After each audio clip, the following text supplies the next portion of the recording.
falar de estações, aqueles lugares onde paramos, muitas vezes nas programações de onde vamos fazer ou onde elas foram elaboradas. As estações de trem, onde dá a oportunidade de pessoas subirem ou descerem. Aquelas estações que estabelecemos durante uma viagem, onde nós vamos abastecer, onde é que nós vamos comer, onde é que nós vamos pernoitar. Deus colocou uma palavra no meu coração e ela tem a ver com esse texto. Coloque, por favor, o texto, João 10:10.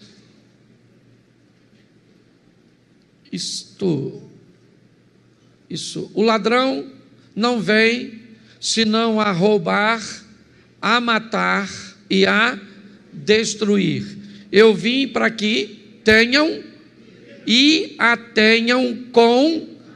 Feche seus olhos. Senhor nosso Deus e Pai, em nome de Jesus, continua falando conosco. Usa-me, ó Deus, como um canal de bênção, pelo poder do nome de Jesus. Amém. Glória a Deus.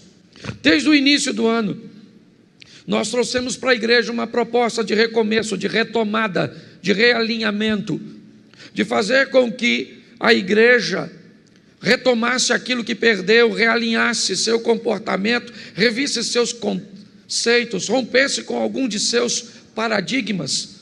Ou seja, no texto em que lemos, dito por Jesus, ele diz: o meu adversário é um ladrão, sua função é tríplice: roubar, matar e destruir. Porém, a minha função é oferecer a vocês vida, e vida com fartura, e vida com abundância.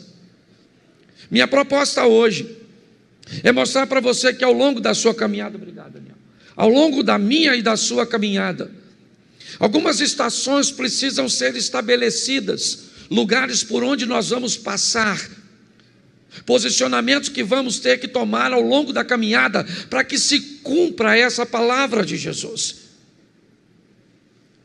É muito importante entendermos que o relacionamento com Deus para esta vida é um relacionamento de parceria, onde aquilo que Deus fez por mim e aquilo que eu faço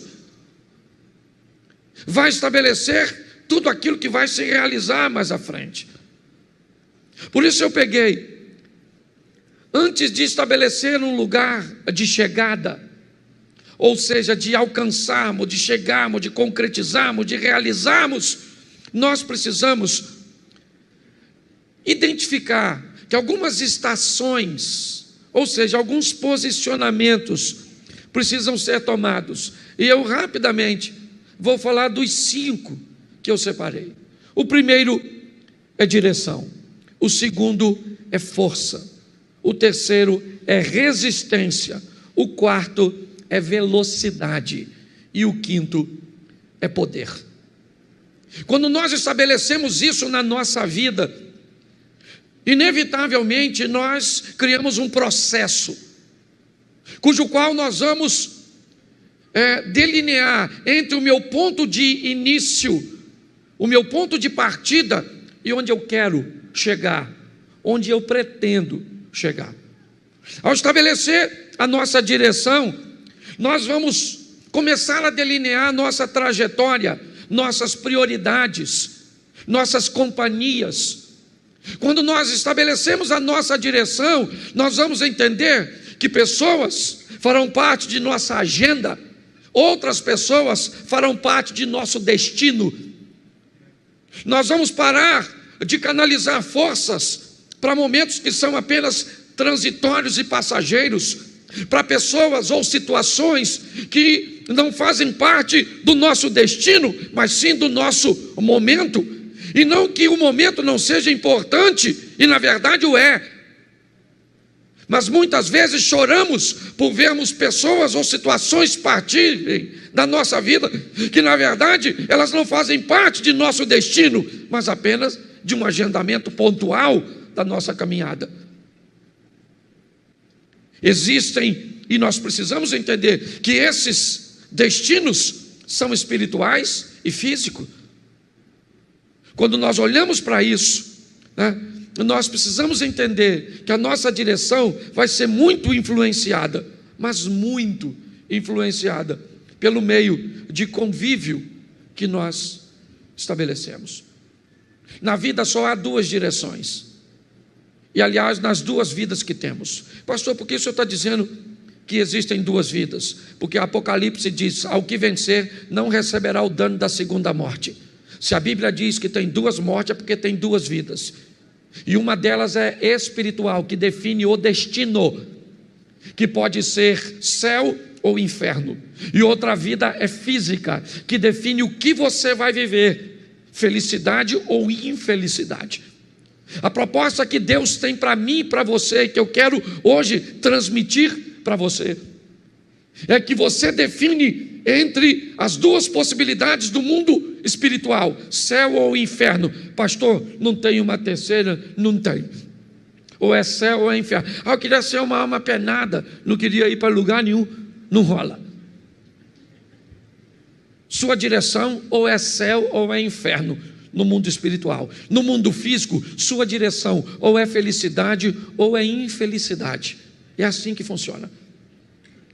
Então a proposta bíblica é o quê? É céu para a vida espiritual e felicidade para a vida física aqui neste mundo. É isso. Quando nós olhamos, por isso Jesus diz: eu vim para que tenham vida e a tenham em... Ou seja, você vai ter uma vida extraordinária nesta terra, só não vai ter se você fizer escolhas erradas. E além de tudo, você vai depois estar com Deus. E o que a Bíblia me diz para que eu possa criar ou estabelecer uma direção correta? Primeiro é saber para onde eu estou indo. A Bíblia diz que ouvir pessoas, buscar conselhos é importantíssimo para o desfecho da fase da direção, que é a primeira fase. Quando somos crianças, adolescentes, normalmente nós não pensamos em direção, nós simplesmente vivemos. Mas quando vamos entrando na juventude, inevitavelmente a vida ela vai nos levando para uma fase de responsabilidade, onde ela vai requerer de mim e de você: qual a direção? É céu ou inferno? Qual é a direção? Lembra por que não batizamos crianças? Porque elas ainda não têm a escolha da direção. Mas quando isso passa, inevitavelmente a vida pede dela céu ou inferno, felicidade ou infelicidade. Só tem duas direções. Você não tem como caminhar para céu e inferno simultaneamente, porque não se pode servir a dois senhores ao mesmo tempo. E você não consegue ser feliz ou infeliz simultaneamente. Você pode ter alegria e tristezas, coisas envoltas em momentos. Você pode parecer ser feliz por causa de uma euforia, aquilo que vem de fora para dentro. Mas o que a Bíblia está dizendo é que eu posso encontrar isso na fase dos aconselhamentos, certo? Porque quem não sabe sua direção corre dois riscos: o primeiro, de não ir a lugar nenhum, e o segundo, de andar em círculos. Tem gente que a vida gira, certo? Simplesmente não avança.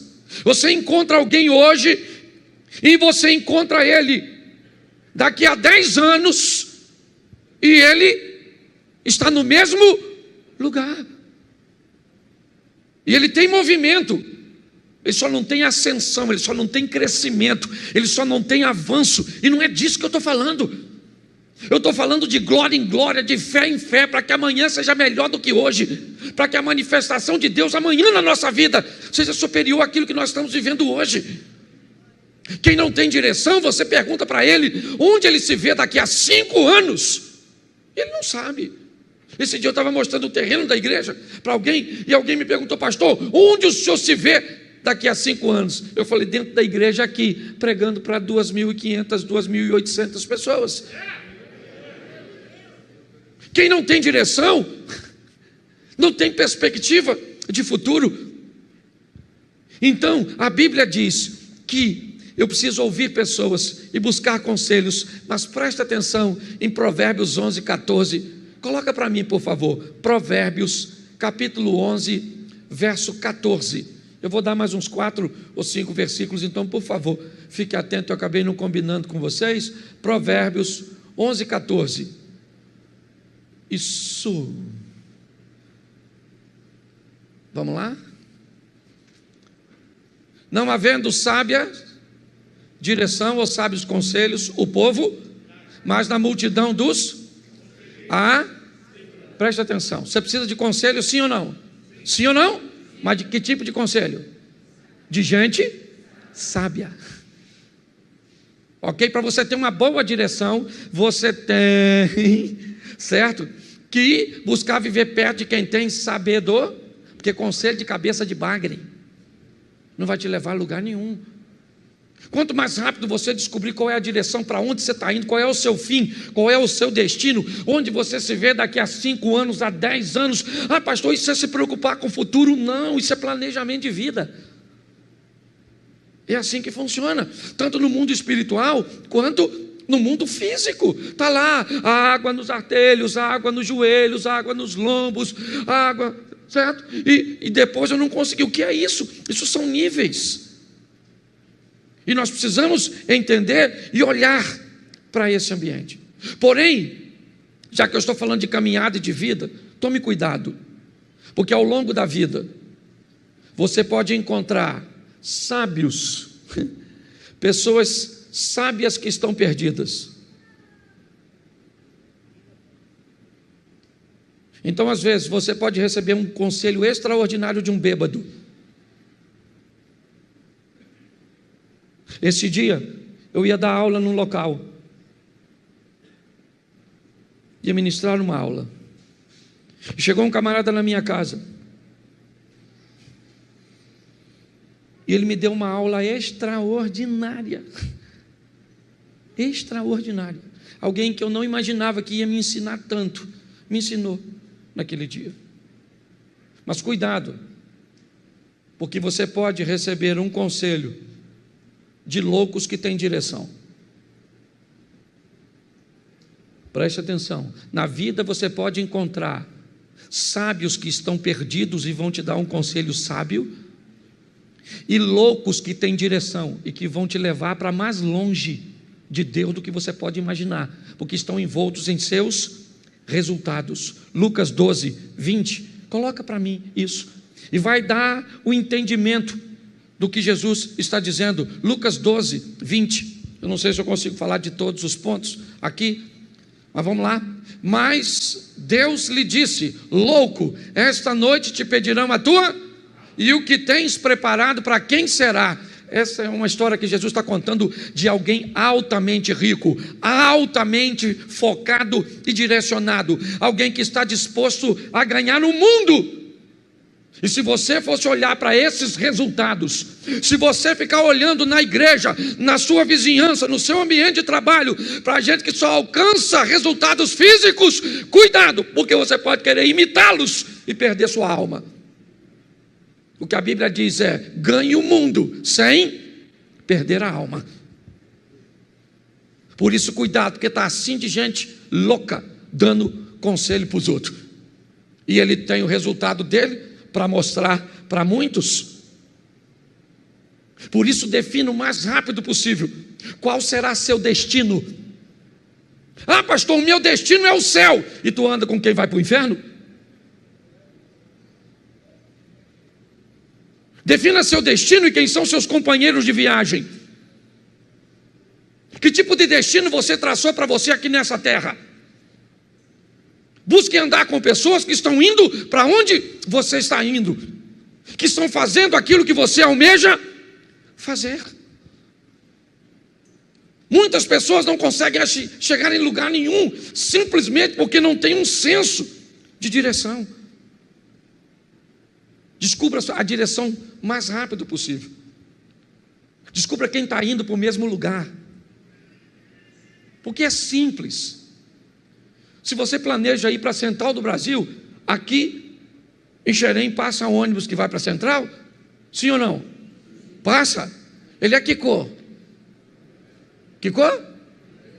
Vermelho? Verde? O que vai para a Central? Beleza.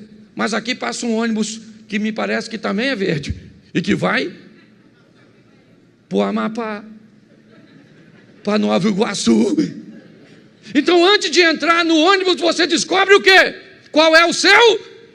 Então, por que é que você deixa qualquer um entrar na sua vida e anda com qualquer um? Seja seletivo e ande com gente que está indo para onde você vai, que está fazendo coisas que você quer fazer. Você quer orar, mas não anda com quem ora. Você quer pregar, mas não anda com quem prega. Você quer viver em santidade, mas só anda com Zé Ruela. Pare e pense. Direção. Vamos aqui porque é muita coisa. Segunda coisa que você precisa: força. Fala assim comigo: força. Bom, para onde você vai, você já sabe. Só que saber para onde vai é uma coisa, e chegar lá é outra, menino. Então você vai precisar de força. E aqui eu coloquei: força é a ação que nós vamos usar para resolver os problemas que me impedem ou os problemas que me impulsionam para o meu destino. Todas as vezes que aparecer um problema, eu sei para onde eu quero ir, então tá bom, eu estou indo. E quando aparecer um problema, que tipo de problema ele é? Ele é um problema que eu preciso resolver porque ele está me impedindo, ou ele é um problema que eu preciso resolver porque ele vai me impulsionar, ele vai me arremessar para onde eu planejo ir. Eu preciso usar força. Muitas pessoas estabelecem sua direção, seu destino, mas basta se deparar com alguma dificuldade, com algum obstáculo, seja ele, certo, de falta de recursos ou de situações complexas. Sabe o que aquelas pessoas fazem? Se elas tiverem forças, elas resolvem esses problemas. Se elas não tiverem forças, elas mudam seu destino. Já que eu não consigo ser engenheiro, eu vou conseguir ser pedreiro. Mas não deu para ser pedreiro, porque eu queria fazer engenharia civil, vou ser servente. E não deu para ser servente. Ou seja, todas as vezes que aparece um obstáculo, ela não tem força para lutar. E ela muda para um ambiente que ela acha que é mais. E quando ela chegar lá, o que que tem? Outros obstáculos. Porque todos os lugares que nós formos, seja qual for, nós vamos enfrentar ali. Por isso, coloca aí para mim Josué capítulo 1, verso 7. Porque a sua vida, ela vai pedir de você força. Ela vai requerer de mim, de você, aprenda a lutar. Contra o quê? Contra os obstáculos. Está aí.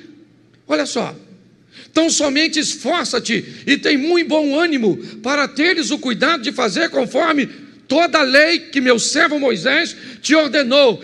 Dela não, preste atenção, olha aqui, o que ele está dizendo: tenha força para se manter na direção, dela não se desvie nem para a direita nem para... O que ele está falando aqui do que eu falei anteriormente. A direção foi estabelecida, mas para ficar nela, eu vou ter que ter força. Esforça-te. Vou dar para vocês terra de jebuseus, cananeus, heteus, filisteus, terra que mana leite e mel, está tudo lá. Mas esforça-te. Vai lá e vai lutar, porque eu vou dar vitória para vocês. Ah não, eu quero uma terrinha que não tem ninguém. Nós precisamos de força. É uma das estações. A primeira é a direção. Já sei para onde eu vou. E a segunda que eu vou ter que parar é força. Terceira, resistência. A caminhada de fé, ela não é reconhecida pela velocidade, mas pela resistência. Aquele que souber poupar suas forças e usá-las no momento certo, terá melhor resultado. Você já viu gente que entra na igreja, se converteu, mas pensa numa pessoa, descobriu a direção, o céu, e acha que agora aceitou Jesus, super-homem, Mulher Maravilha, e começa a fazer tudo, e faz tudo, e participa de tudo, e de repente, cadê a pessoa? Sumiu. Falava até mal de tu, que tu era meio devagar. E você olha e cadê? Lhe faltou o quê? Resiste. Usar a força certa para a coisa certa, gente. Pare de canalizar suas forças para lugar errado. Senão você vai esmorecer na caminhada. Fica na igreja olhando para quem não deve. Fica. Pastor, vou embora daqui. Descobri que ir para o céu é muito difícil. Vou lá para o concorrente. Ah, pastor, não dá não. Ah, não dá não. Você sabe quantas vezes nos 7 anos que a igreja está fazendo, que eu já tive vontade.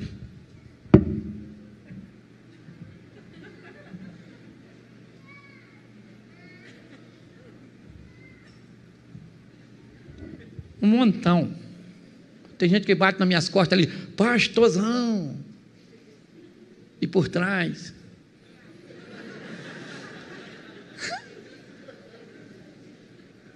Assim, ó. E eu tenho que ser resistente. Teve gente que já me abordou ali, mas falou uns 20 palavrão comigo. Xingou eu, minha mãe, minha avó, minha tia, os parentes meus que não nasceu. Xingou eu de tudo. E se eu falo para ele, vai lamber sabão, metade da igreja desvia. Porque eu não posso falar. Então eu tenho que ser resistente. Falo para vocês mesmo, já tive vontade. E já falei com a minha mulher, filha, vamos embora. Nós podemos morar em qualquer lugar desse mundo hoje, louvado seja o Eterno.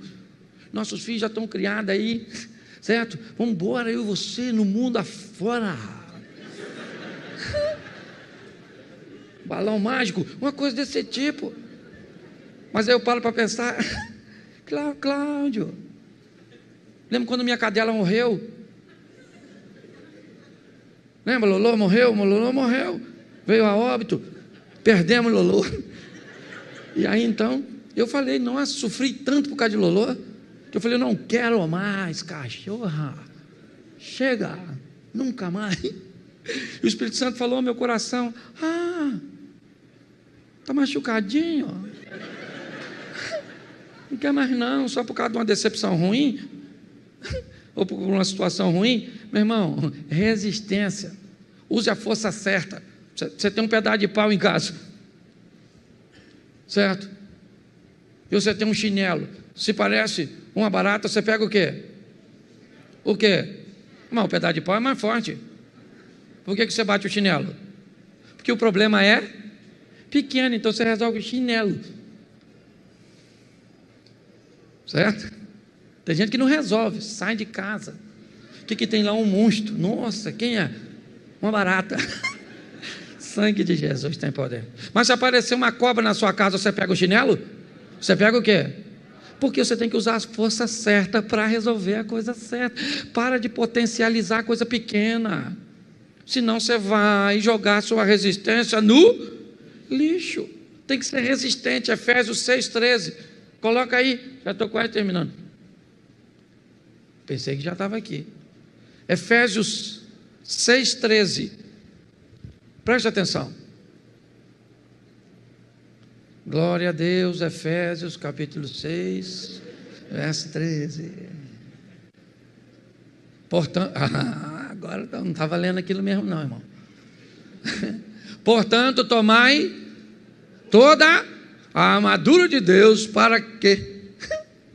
Isso é uma mensagem fragmentada. Para que possais resistir no dia... Para que possais... Não. Volta lá no resistir, porque eu estou falando de resistência. Para que possais... Isso aí, meu filho, lembra? O que está acontecendo nesse capítulo de Efésios? Está falando da armadura de... Para você estar protegido, é capacete na cabeça, é couraça, é escudo, é sandália no pé. Para quê? Para que você seja resiste. Porque cada dia traz consigo o seu mal.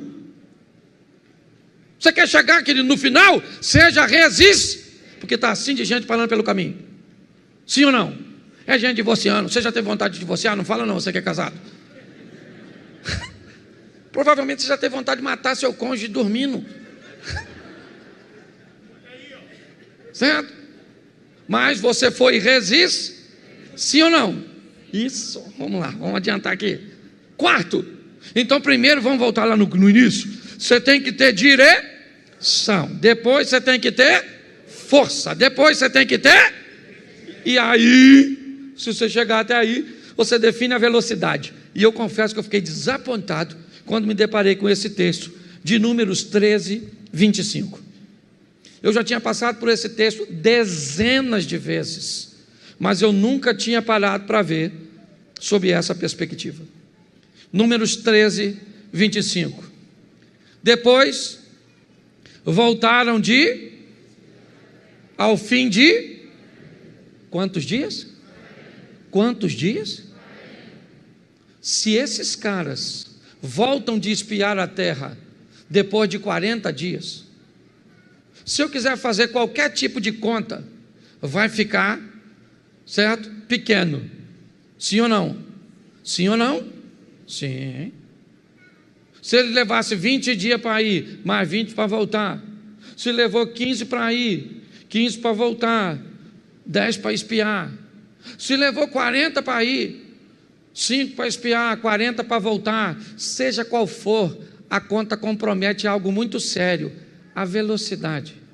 O que a Bíblia está dizendo é que o povo leva 40 anos para atravessar ou para chegar num lugar que os espias fizeram com... Nós temos um problema aqui: velocidade. Ok?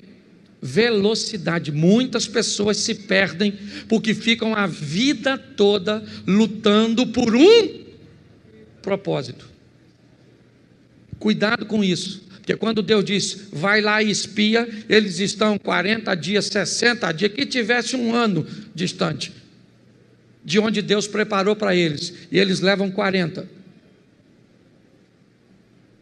Deus tem coisas para mim e para você que pode ser alcançado muito mais rápido do que você imagina, mas depende do seu posicionamento mediante a isso, porque velocidade é extremamente importante, porque a vida é curta, única e rápida. Dê uma olhada para isso. Por último, aqui, porque está assim lá fora, ó. Quando sair você sai, mas sai mesmo, que é para o povo entrar, e eu tenho que correr aqui, porque esse culto é assim mesmo. Por último, poder. Poder, você precisa de poder. Você precisa de direção? Precisa. Você precisa de força? Precisa. Você precisa de resistência? Precisa para a sua caminhada de fé. Você precisa de velocidade? Precisa. Alcança o objetivo e já lá estabelece outro, mas você vai precisar de poder. E aqui eu quero colocar esse poder totalmente nas mãos do Senhor. E quando Nicodemos olha para Jesus e vai conversar com ele, João capítulo 3, para nós adiantarmos, sabe o que Nicodemos diz? Ninguém pode fazer esses sinais que tu fazes, se Deus não for. O que Nicodemos está dizendo? O Senhor tem força, resistência, direção. Não é disso que ele está dizendo. O Senhor tem poder.